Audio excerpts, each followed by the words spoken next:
Hello everyone, welcome back to Shiva Academy. Let us continue our chapter 1 of class 8 NCERT pattern.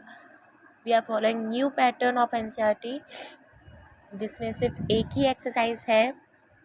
उसके लिए आपको rational number की properties की need है. Rational number की properties अगर आप अच्छे से जान लेते हैं तो आपकी एक्सरसाइज 1.1 में 3 ही क्वेश्चंस हैं.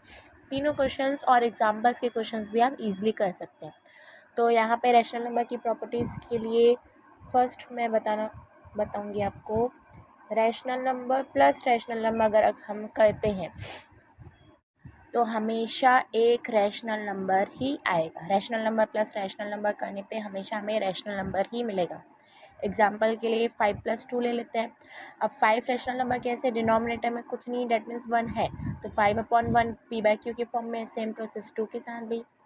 तो 5/1 और 2/1, 5 + 2 क्या हो जाता है 7 और उसके नीचे कुछ नहीं, 8 मीन्स 1. रैशनल नंबर हमने लिया था, उसमें एक रैशनल नंबर ऐड किया तो हमें क्या मिला, रैशनल नंबर ही मिला. अब सेकेंड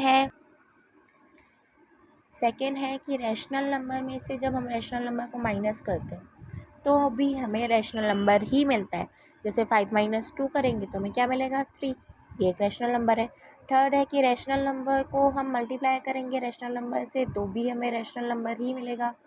अगर हम 5 × 2 करेंगे तो 5 × 2 = 10, ये भी एक रैशनल नंबर है. अगर हम रैशनल नंबर में डिवाइड करेंगे रैशनल नंबर में को तो भी हमें रैशनल नंबर ही मिलेगा. जैसे कि 5 / 2 तो ये आपका आएगा पॉइंट में आंसर, डेसिमल फॉर्म में 2.5 और ये भी एक रैशनल नंबर ही है. अब कुछ और प्रॉपर्टीज़ हैं उसको भी हम डिस्कस कर लेते हैं. फर्स्ट है multiplicative identity. 1 is multiplicative identity. अब 1 को मल्टीप्लिकेटिव आइडेंटिटी क्यों बोला गया है, क्योंकि हम किसी भी नंबर को अगर 1 के साथ मल्टीप्लाई करेंगे तो वही नंबर हमें आंसर के तौर पे मिलता है. अब कोई भी नंबर ले सकते हैं की जगह. 3 × 1 करेंगे तो 3 मिलेगा. 7 × 1 करेंगे तो 7 मिलेगा. 8/2 × 1 करेंगे तो भी 8/2 ही मिलेगा. इट मीन्स किसी भी नंबर को हम 1 के साथ मल्टीप्लाई करेंगे तो हमें वो नंबर ही मिलेगा. इसलिए 1 को मल्टीप्लिकेटिव आइडेंटिटी कहा जाता है. मल्टीप्लिकेटिव आइडेंटिटी को हम हमेशा एक नंबर के साथ 1 को मल्टीप्लाई करके ही नहीं बल्कि 1 में भी किसी नंबर को मल्टीप्लाई करेंगे तो हमें वो नंबर ही मिलेगा. ये है आपकी मेन मल्टीप्लिकेटिव आइडेंटिटी. अब हम करेंगे मल्टीप्लिकेटिव इन्वर्स. तो मल्टीप्लिकेटिव इन्वर्स को रेसिप्रोकल भी बोलते हैं. रेसिप्रोकल क्यों, जो कि मल्टीप्लिकेटिव इन्वर्स में न्यूमरेटर को हम डिनोमिनेटर में और डिनोमिनेटर को न्यूमरेटर में लिखते हैं. मतलब a/b है तो हम उसको क्या लिखेंगे b/a. ये हुआ मल्टीप्लिकेटिव इन्वर्स. अब इसकी प्रॉपर्टी को हम कैसे डिनोट करते हैं, जैसे a/b है तो उसका हम प्रोडक्ट करेंगे रेसिप्रोकल करके तो हमेशा हमें 1 ही मिलेगा. ये है मेन. यहाँ पे कौन सी प्रॉपर्टी लगी हुई है, मल्टीप्लिकेटिव इन्वर्स प्रॉपर्टी. अगर हम एग्जांपल ले जैसे कि 5/6 है, इसका रेसिप्रोकल करेंगे तो 6/5 हो जाएगा. यहाँ से 6 कैंसिल, 5 कैंसिल तो क्या आ जाएगा 1. नेक्स्ट है एडिटिव आइडेंटिटी. बुक में ये टॉपिक रोल ऑफ ज़ीरो के नाम से भी दिया हुआ है और एडिटिव आइडेंटिटी भी बोलते हैं. क्यों कि हम किसी भी नंबर को 0 से ऐड करेंगे या किसी भी नंबर पे 0 ऐड करेंगे तो हमें हमेशा वही नंबर मिलेगा. अब हम यहाँ पे कोई नंबर लेके देखते हैं, जैसे 3 में 0 ऐड करेंगे तो हमें 3 ही मिलेगा. 5 में 0 ऐड करेंगे तो 5 ही मिलेगा. अब एक रैशनल नंबर न्यूमरेटर डिनोमिनेटर वाला लेके देखती हूँ मैं.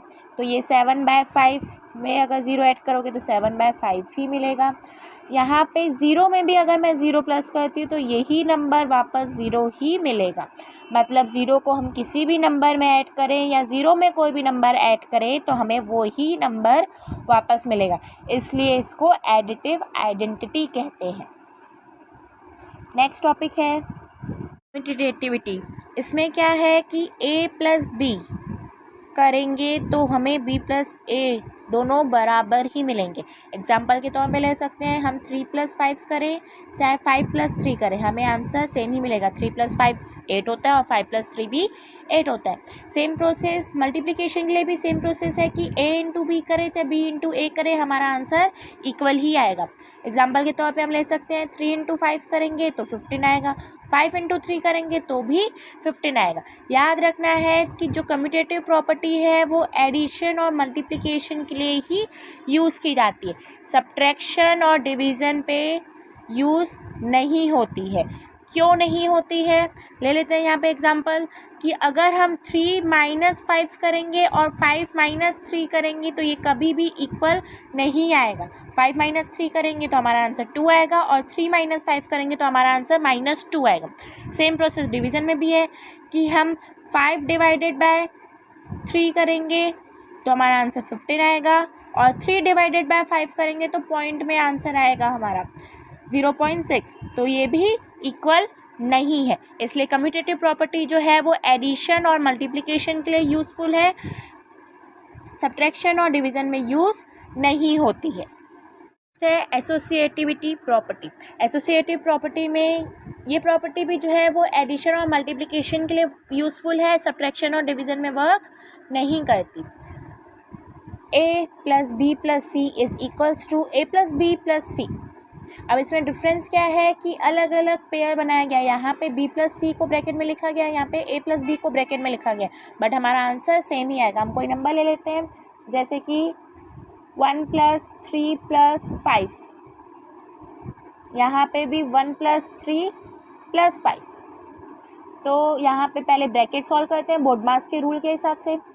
3 + 5 8 आएगा, फिर 1 + 8 9 आ जाएगा, यहाँ पे 1 + 3 4 हो जाएगा प्लस 5, तो 4 + 5 9 आ जाएगा। तो इट मीन्स ये क्या हो गया, इक्वल।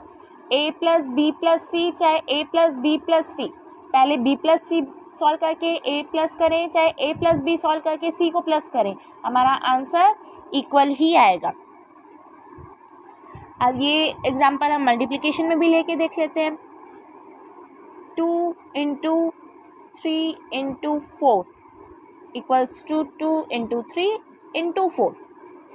पहले ब्रैकेट वाला सॉल्व करना है तो 2 × 3 × 4 12, 12 2 होता है 24, 2 3 6, 6 × 24, 6 4 होता है 24, वापस से इक्वल आया।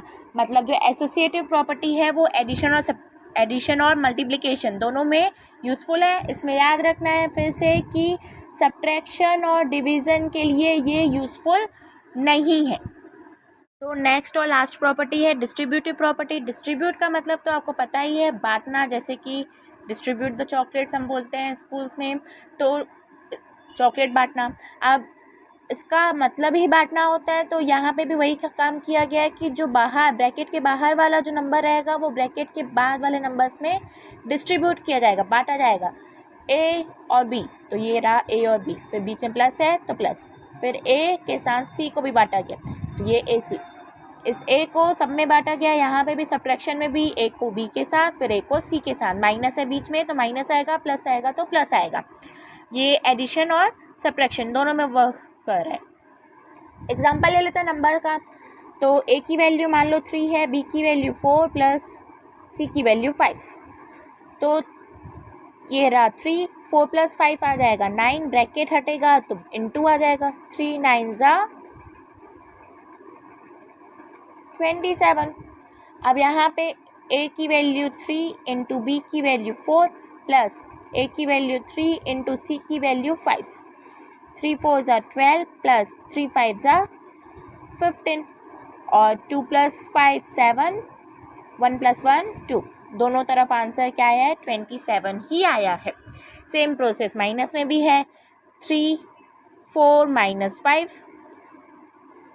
3 4 - 5 -1 आएगा आंसर, 3 × -1 तो -3 आया आंसर। आंसर नेगेटिव भी आ सकता है, पॉजिटिव भी आ सकता है, उसका कोई इशू नहीं है, इक्वल आएगा।